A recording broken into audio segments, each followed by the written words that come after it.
Welcome to Rooted in Trust, building the foundation of sacred relationships. Thank you for being here live. You are in for a transformational treat. In this class, we're talking about trust. And you're here not just because you want better relationships, but because something deeper within you is stirring. Maybe a quiet whisper, a longing to feel safe and seen and supported, not just by others, but by you. This is not a class about fixing yourself. This is an invitation to remember yourself, to come home to the sacred knowing that has never left you, only been covered by survival. Here we gently unlearn the belief that trust must be earned through perfection. And remember that trust is a birthright, a relationship with your soul, and a practice of presence. You may not realize it yet, but much of your relationship pain, your people pleasing or overthinking, or your avoidance or your exhaustion is not because you're broken, but because you've been disconnected from the one relationship that matters the most, the relationship with yourself. So, in this space, we are not here to perform healing. We are here to remember wholeness. We will explore what self trust truly is and what it's not. Why so many strong, successful women secretly feel confused, stuck, or ashamed in relationships. How trauma, emotions, and your parts have shaped your patterns of connection and protection, and how to begin building sacred soul aligned relationships by restoring trust with you. So let's begin gently with breath, with presence, and with the remembrance that you are worthy of trust simply because you exist. Welcome to the journey home. Now, throughout these classes and all my classes, I invite you to breathe intentionally. And when I offer you the opportunity to breathe together with us, I encourage you to take it. Because taking the time to breathe can signal to your nervous system that you're safe. It helps you to be present. Intentional breath, especially when you are exhaling through the mouth and elongating the exhale, it shows not just in your body, but also in research, in science. Breath work is not just something that someone made up or something that sounds good. There is a lot of physiological research and trauma research that shows how breath work or breathing deeply affects the body, blood pressure, your nervous system. And so breathing is powerful. And you know it because anytime that you're stressed or afraid, your breath becomes shallow. You hold your breath. And for many of us, that has become a way of life. Like literally, we've been waiting to exhale. And so let's start with an invocation so that we are grounded in truth, grounded in presence. And so if you're comfortable, place your hand on your heart or your womb and close your eyes and breathe in and breathe out and be here now. Divine love that lives within me, sacred source that knows my truth. I open this space with reverence and readiness. I am not here to perform. I'm not here to be perfect. I'm here to remember, to root into truth, to rise into love. We release the fear that we cannot be trusted. We release the lies that love is earned through sacrifice. We release the shame that was taught to us to silence ourselves to stay safe. Today, we return to the soil of our own soul, the place where trust was never broken, only forgotten, where love does not hurt and safety is not a performance, where God and I are not separate. I welcome all parts of me home, the one who doubts, the one who longs, the one who's afraid, all of you is safe here. So let this be a moment to choose trust again. Not trust just in others, not just in love, but in the voice within you, within me, within us that has always been guiding us back to ourselves. Root us in remembrance and anchor us in self. Ground us in grace. Let this class be a doorway to the divine with myself, with others, and with love itself. And so it is. Breathe and let it land. So let's soften into this. What is trust? What is trust? Someone can unmute or put it in the chat. What do you think trust is?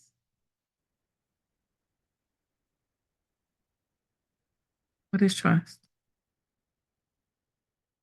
Any ideas? Have you thought about it? Like really thought about it? Safety? Yeah, I know you've been to a couple classes. I love it.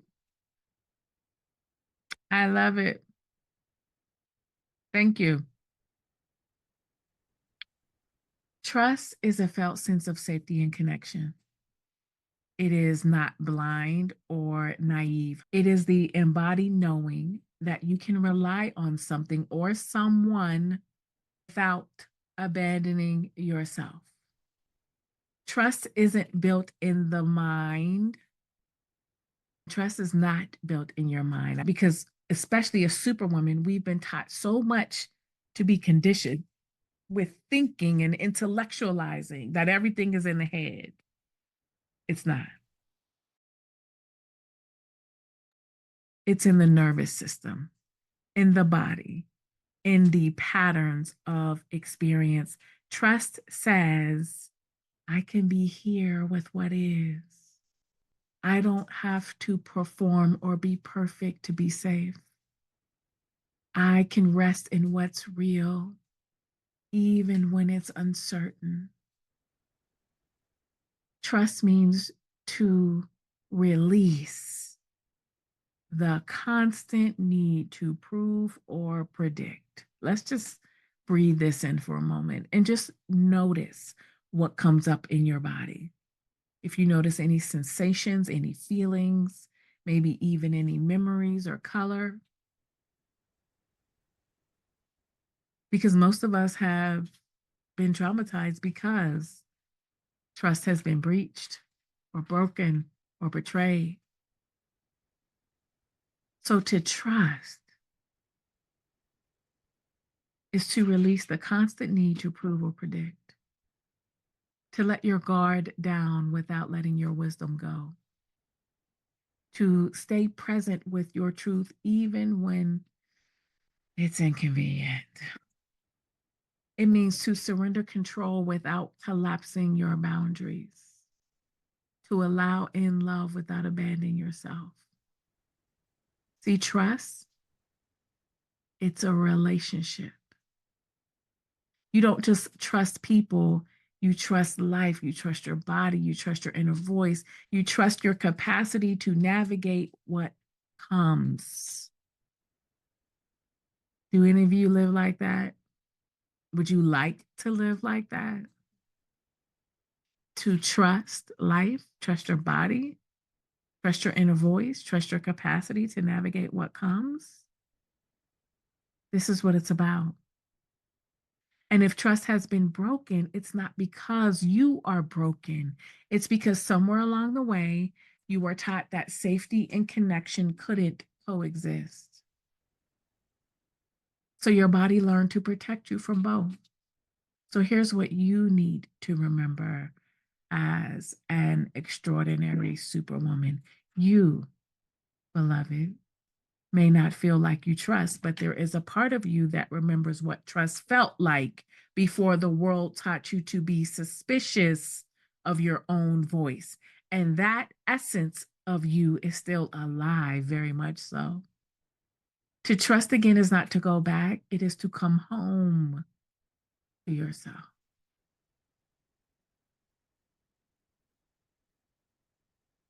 That's what it's about.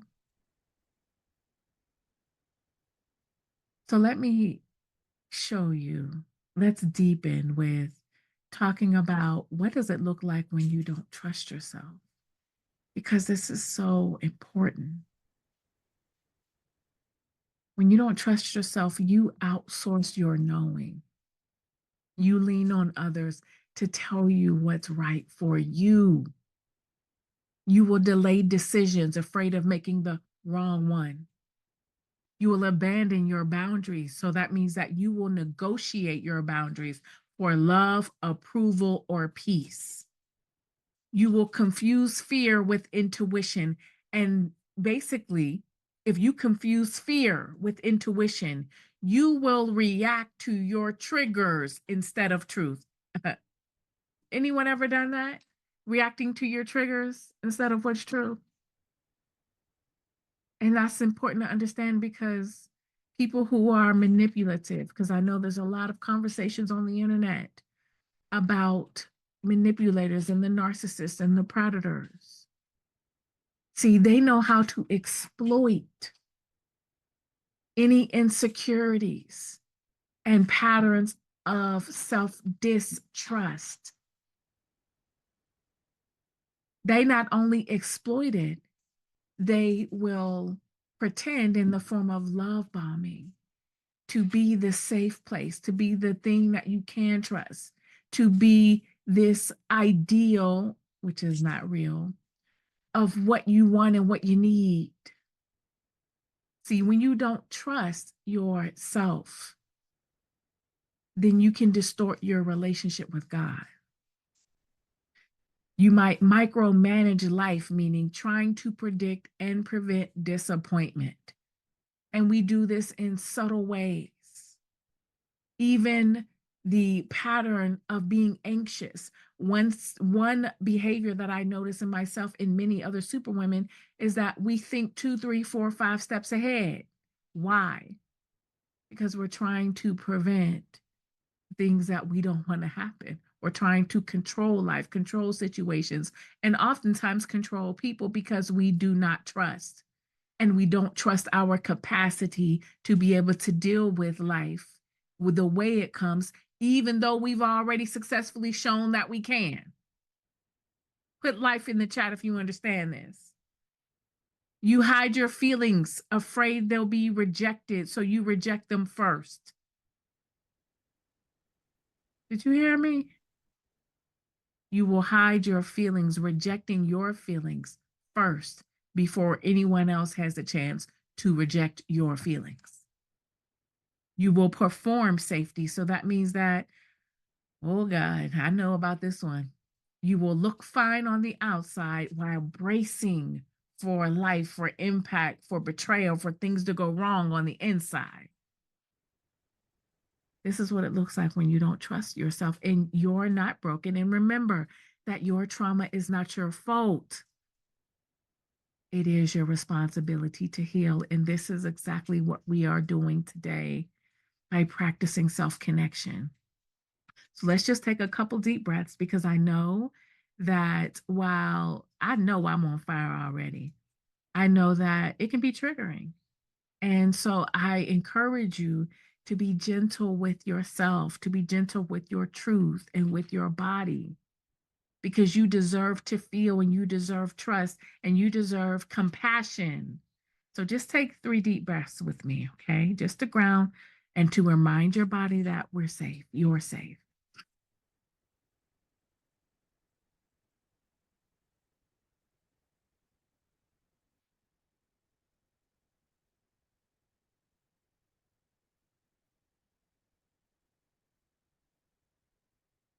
So here's how it feels when we struggle with trust in our body.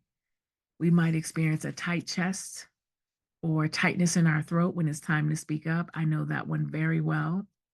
We might experience knots in our stomach before hard conversations. Any of this sound familiar?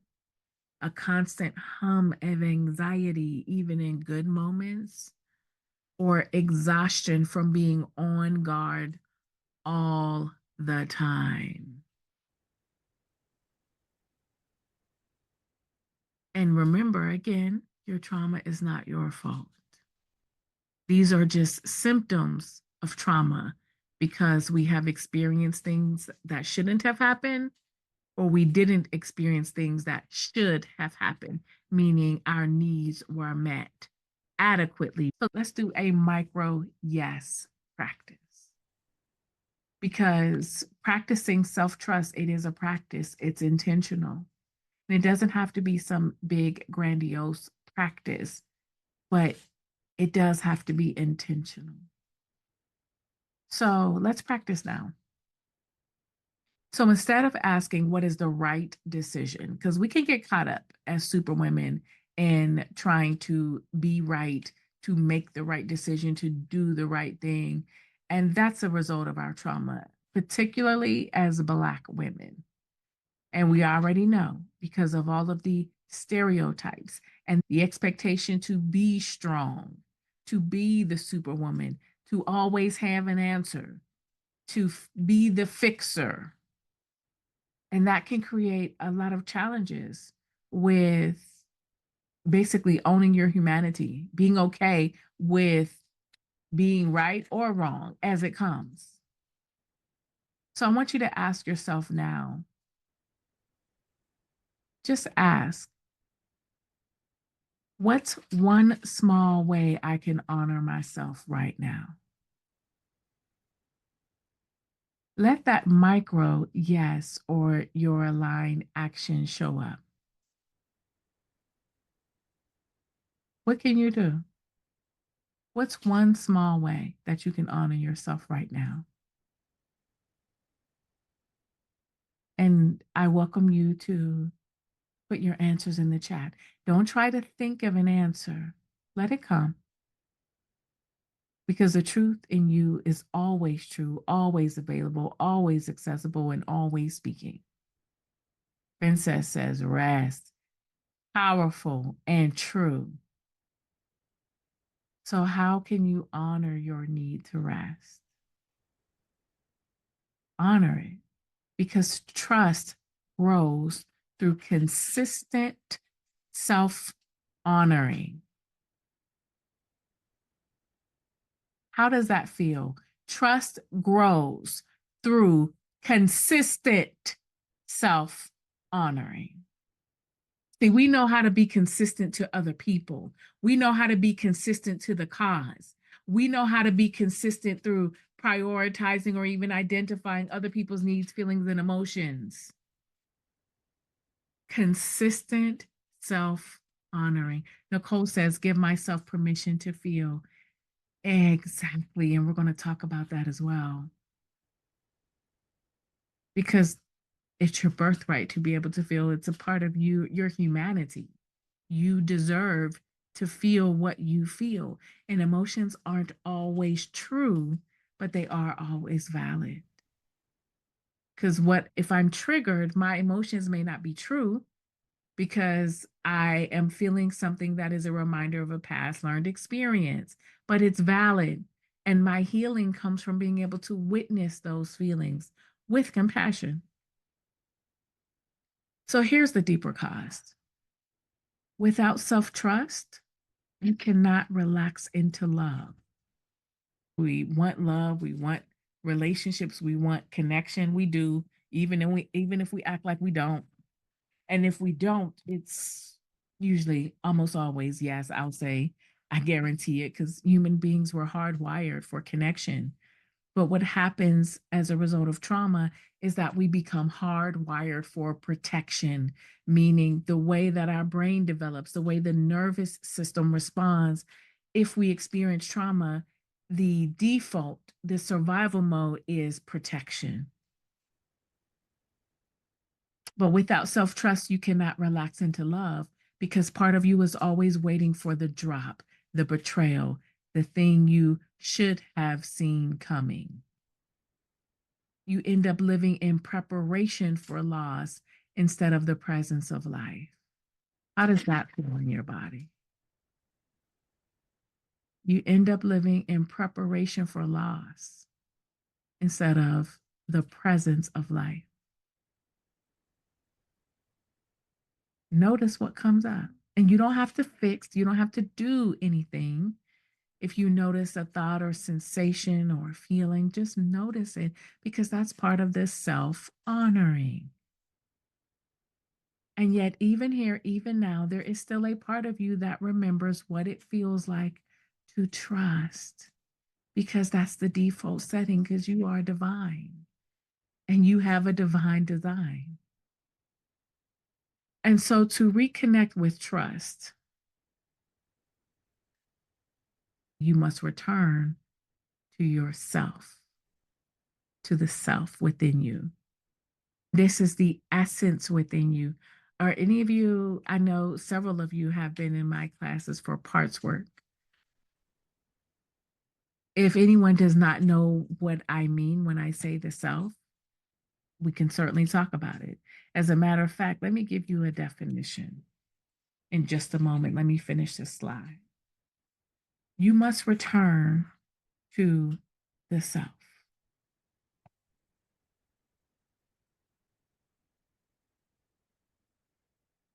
The one who has always known, always held, always whispered, I am here. This is the truth in you.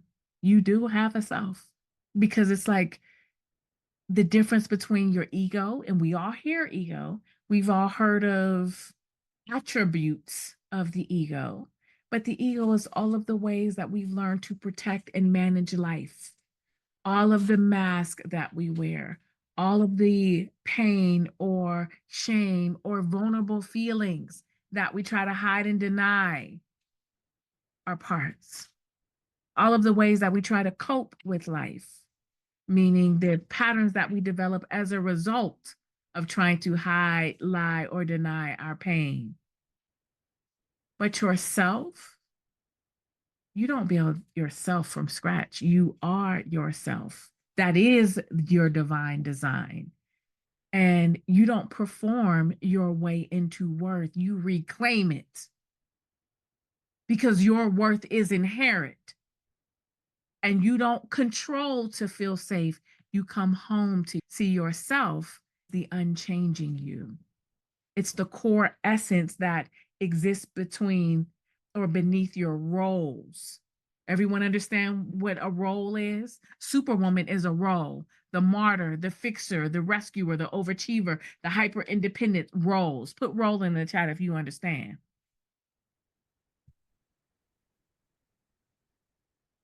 Yourself is not a part, it's not a role, it's not an identity that you perform.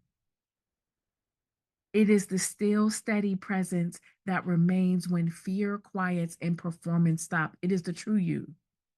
So, in spiritual language, yourself is the divine essence, your soul, your higher consciousness, your true nature.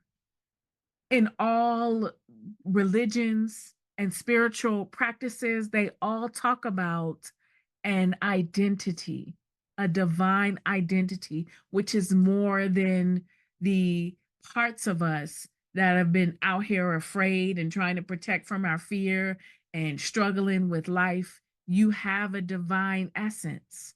And also in the parts work that I teach, internal family system, it's shown scientifically that we have these parts, these roles, but then you have your true self, which is natural, which you never are completely disconnected from, but your relationship can be distorted or cut off because of the parts, but never ever cut off completely because that's part of your divine design.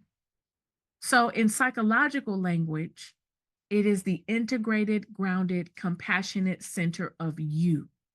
See, yourself sees all your parts without judgment. See, this is when we talk about that real love, that true love that we've been looking for. It comes from yourself with the capital S. Yourself knows your worth without needing proof. Yourself can hold fear and love in the same breath. Yourself moves with clarity instead of urgency. It chooses alignment, not reaction. See, when you are in yourself, you're not chasing approval or control or safety. You're being safety. Your nervous system feels regulated. Your boundaries feel natural. Oh, and that voice that we talk about, I lost myself, I lost my voice. That's because you lost that contact, that deep connection with you, and your choices feel true. See, for us as superwomen, living from self is often rare because we've been trained to lead from parts, from roles, the achiever, the fixer, the caretaker, the protector. And these parts of us, they are not wrong, they're loyal, but they are not the wholeness of who you are. See, self trust is when you let yourself lead and the parts rest in your care. See, in internal family systems, the self is your core essence that has qualities like courage and clarity and calm. They call it the 8 C's. Your self is creative. Your self is the true you underneath all of the mask. Does this make sense? Put self in the chat. Does anyone have any questions about yourself?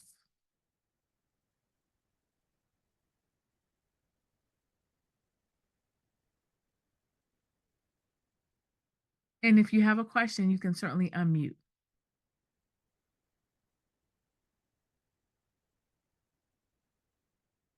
And we will talk more about this. So, what is self trust? Self trust is not an ego, it's not performance, it's not confidence, it's not confidence built through perfection. So many of us as superwomen, we learn trust by being capable, by what we do, how well we perform, and how perfect we do it. Self trust is sacred. It's the remembrance of your original wholeness, the truth that your voice is wise, that your body is trustworthy, that your intuition is holy, and your boundaries are allowed. It's not something you earn by getting it right. It is something you reclaim by coming back to yourself. Self-trust is the unshakable knowing that you will not abandon yourself, no matter the outcome, no matter the reaction, no matter the risk. How often, as superwomen, have we chosen or were expected to abandon ourselves for certain outcomes or to prioritize the feelings of others, to put others first? Because especially if people have benefited from our self-abandonment, they're not going to like it when you become empowered, when you are you and not just playing a role.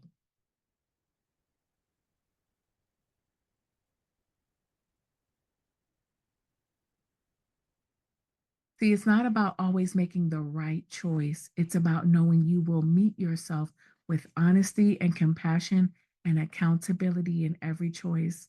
And if you get it wrong, meaning if you respond from a role or a pattern, that you're still innocent and that your worth or your value hasn't been diminished.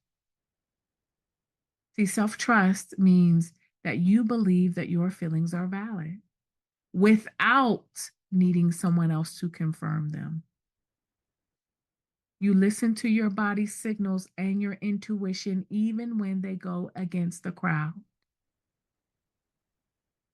You honor your needs and boundaries even when it's inconvenient. You hold yourself gently when you make mistakes instead of punishing yourself into silence. Women's self-trust is the foundation that you've been searching for beneath all of the performance, helping fixing perfectionism and people pleasing. It is that deep exhale. That's why we practice breathing that says, I'm safe to be me, I'm worthy of my own faith, and I will not negotiate my truth for approval. Do you see how we negotiate a lot? We negotiate our boundaries. If we're operating out of our trauma is not our fault. It's not your fault. It is your responsibility to heal. And of course, that's why you're here.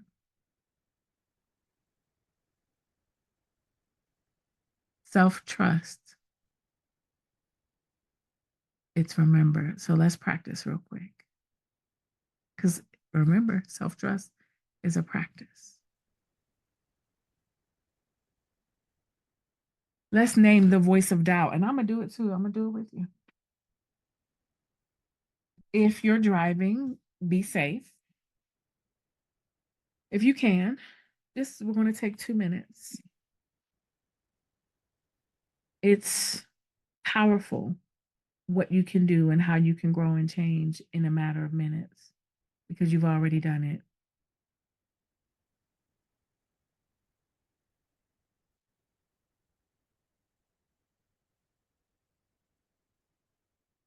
We're going to name the voice. So I want you to write down the phrases that arise when you hesitate, second guess, or delay. What do you say when you hesitate? Give this voice a name: the worrier, the doubter, the overthinker. Because once you name, you can tame. And naming it lets you see it as a part of you, not all of you. Are you with me? Naming helps you to tame. And you can see this part as for what it is. It's a role, it's a pattern, it's not the true you. Let me set the timer for 2 minutes.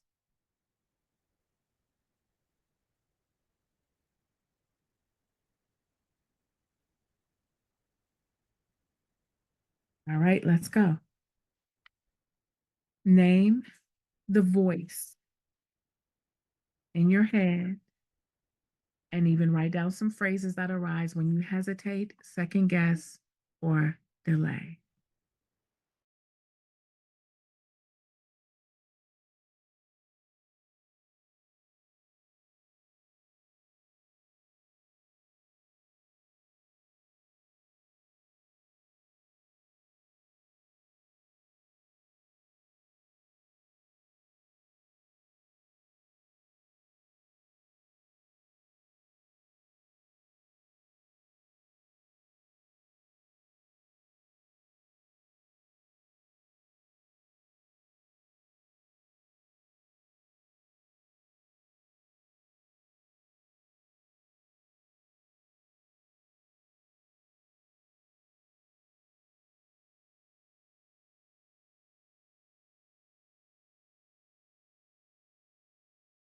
The last interview, it was the defense alleged you approached Slider as an agent of the police.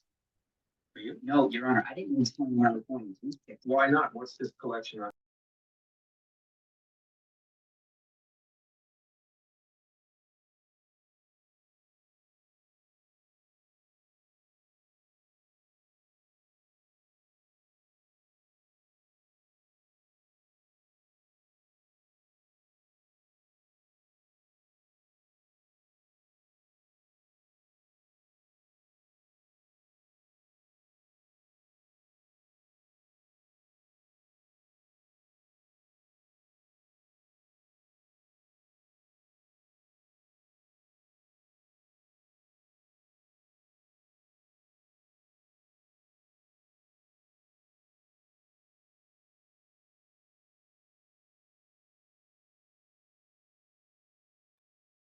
Okay, that's 2 minutes.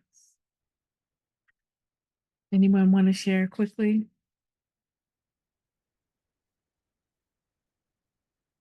And if you like, you can just put it in the chat or you can unmute.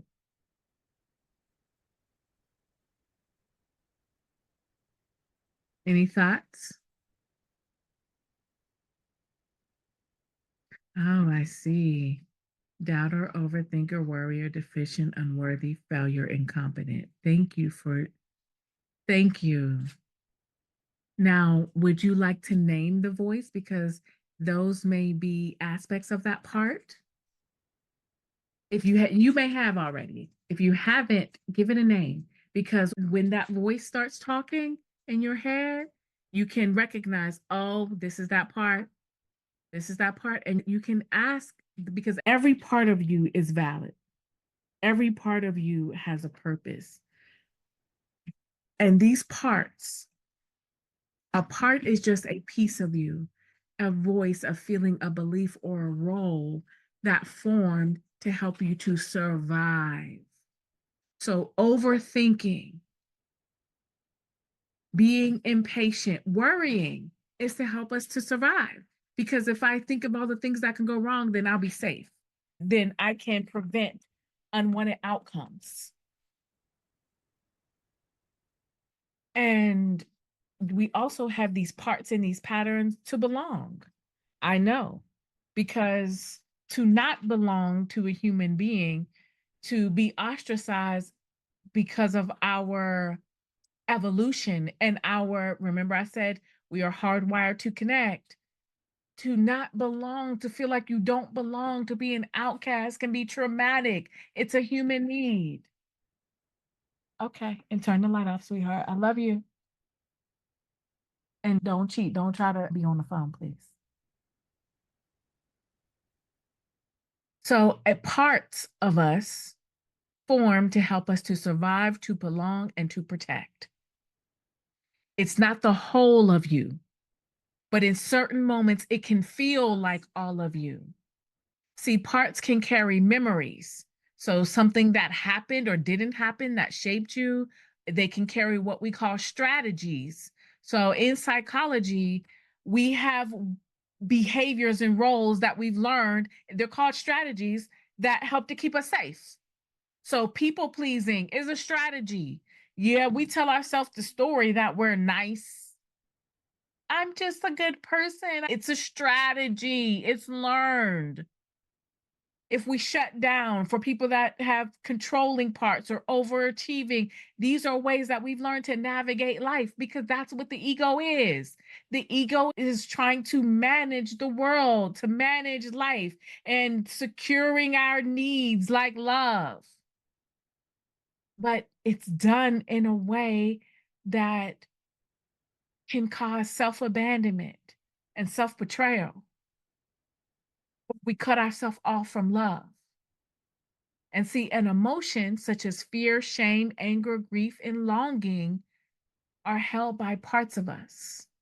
So, for example, a perfectionistic part may believe if I mess up, perfectionistic part believes I can't mess up.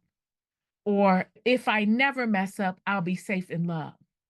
See, a caretaker part, now these are roles that we play, believes if I meet everyone else's needs first, then I'll be safe. They won't leave me. I'll be good. It'll guarantee me love. And a protector part may believe if I stay grounded, no one can hurt me. Any of these beliefs sound familiar? They're not flaws because parts often show up as roles that you play in relationships or patterns you repeat in life. They are not flaws, they are loyal survival strategies. They were created in moments when you did not have the support, the protection, or the freedom to be your full self. Does this make sense? If you have any questions, ask it now. Do you see the difference between your parts? So, the strategies, the memories, the emotions that can be triggered, these are all parts. But yourself, oh, she's just very holy. She is not a part. She is divine. She's the steady presence that remains with you. See, those times when you feel like you're on and in the flow and you feel like yourself, literally, that's because you are.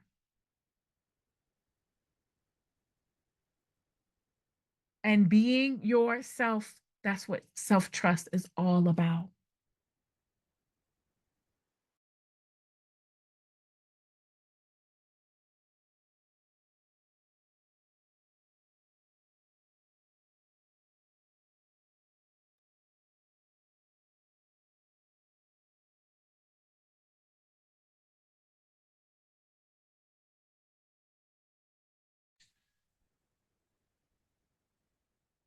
See, my daughter, I love her, but I can't trust her when I'm teaching because she always try to take advantage. But she's 7, so of course, she is pushing boundaries because that's what kids do. And so we enforce boundaries with love. So back to trust. We've talked about parts and what trust really means and what it means to be with yourself. Before we close, I want to talk about why we struggle with self trust because I want to emphasize the truth that your trauma is not your fault. It's your responsibility to heal. Love you. See, struggling with self trust is not a flaw, it's a fracture. And by the way, that is exactly what they use in the language of trauma or trauma recovery. Because of trauma, what happens is there is a fracture of the sense of self. The fracture is a protective disconnection that helped you to survive. Self trust did not break because you were weak. It was never mirrored, it was never modeled. So that means that you learned that love is conditional, that your intuition was too emotional or too much, that approval, not authenticity, was what kept you safe. So you adapted, you coped, you performed. But beneath it all, there's a part of you that still knows. You remember what it felt like to trust yourself before you had to trade truth for safety. That knowing is still alive. And the truth in you, yourself, is calling you home. You don't need to find self trust. You need to remember it. It's not lost, it's just buried beneath the noise of survival and shame. See, self trust is a spiritual practice. It is the foundation of sacred relationships because it is the foundation of your relationship with yourself and with the divine. When you trust yourself, you stop negotiating your boundaries for approval. You stop waiting for others to confirm what you already know. And you do. You stop silencing yourself to be chosen. See, this class right here is about remembering what was already yours. You are not learning how to become more worthy. You are learning how to return to the one who has always been worthy. And that is when we struggle with unworthiness, we're struggling with a part that has believed that what makes us worthy is our work, our endurance, is caring and prioritizing for other people. What makes us worthy is doing. And so we've learned that love is conditional. And oftentimes I have witnessed, and I know I've seen it and I've lived it, that super women put conditions on themselves. We will have all of these beliefs around what we have to do and what we have to be and how we have to perform and how perfect we have to be at it in order to be loved. That is trauma. And that means that if we are believing this is who we are, then we've been hijacked and we're operating and we've taken on the trauma, not just as something that has happened to us, but as an identity. We think it's who we are.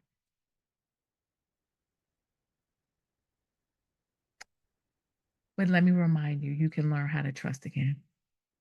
You don't earn self-trust by fixing yourself. You learn to trust again by staying with yourself, especially when it's uncomfortable. When you hold your fear with love instead of judgment. When you feel your no and you do not override it. When you name what you need, even if your voice shakes. When you witness your nervous system without abandoning it. This is how you remember the truth. Your body is not the enemy. Your feelings are not flaws. Your voice is not too loud. Your knowing is not a liability, and you are not broken. That is how you build trust again. And I will go so far to say is that you give yourself what you've always given others.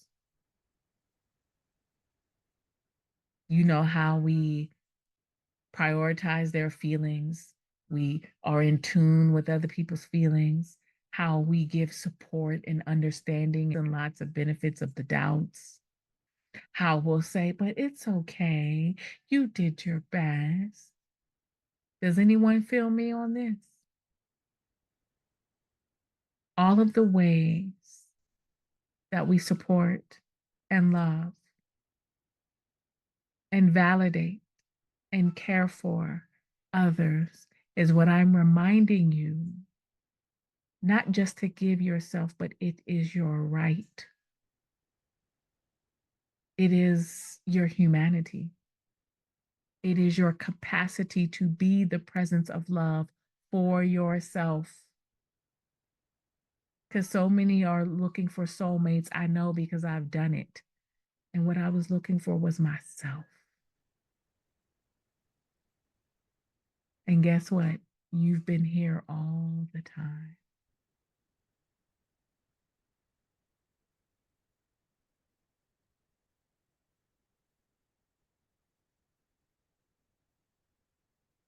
So I'll close with this.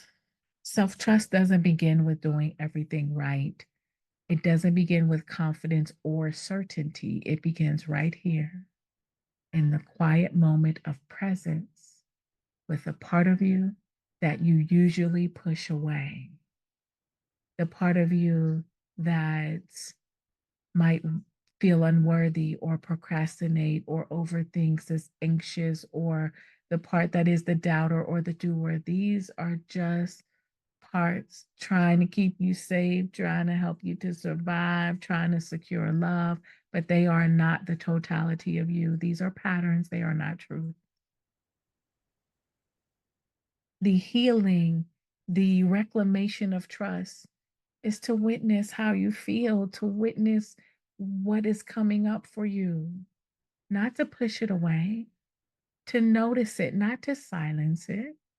Because every time you pause to witness a part of you instead of overriding it, every time you breathe with your fear instead of silencing it, every time you show up for the tender hidden pieces of you, you are building trust. Because self trust isn't about perfection. I'm breathing this in because I want to live it even when I forget it. Because that's a part of being human too. But always there is an opportunity to return to yourself. It's about learning that you can stay with yourself even when it's uncomfortable or confusing or scary.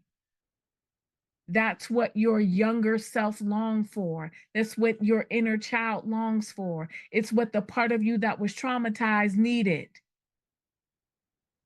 It's for someone to be with you, to see you, to know you, to understand you. That's what your nervous system craves now. That's what heals the wound of betrayal within. So when you take a breath and you say, I'm here, I'm listening, I won't leave you. And you're talking to yourself, and you're talking to your parts, and you're talking to the warrior, and you're talking to the one who doubts. You're talking to the one who says, I'm unworthy. And you stay with that part of you, knowing that you deserve your attention and your compassion and your love. You're not just meeting a part, you are remembering your wholeness. And trust me when I tell you, your wholeness is your holiness. That is self trust. Put trust in the chat if you feel me. Let's breathe. We're going to take in 3 deep breaths to breathe all this in, to know that you are already everything that you've been looking for. We're going to breathe in 4, hold it for 4, and exhale through the mouth for 6. and begin. Breathe in, 2, 3, 4. Hold it, 2, 3, 4. Exhale through the mouth, 2, 3, 4, 5, 6. Breathe in, 2, 3, 4. Hold it, 2, 3, 4.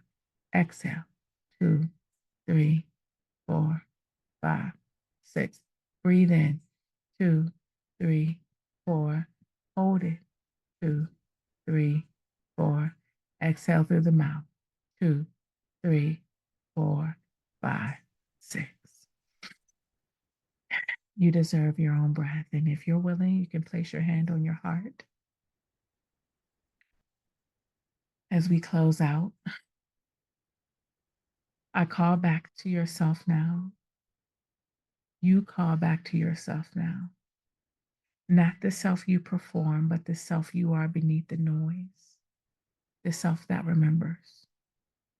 May every part of you that was once silenced be met with compassion. May every voice inside that learned to survive feel safe enough to soften. May every fragment of your truth begin its return home.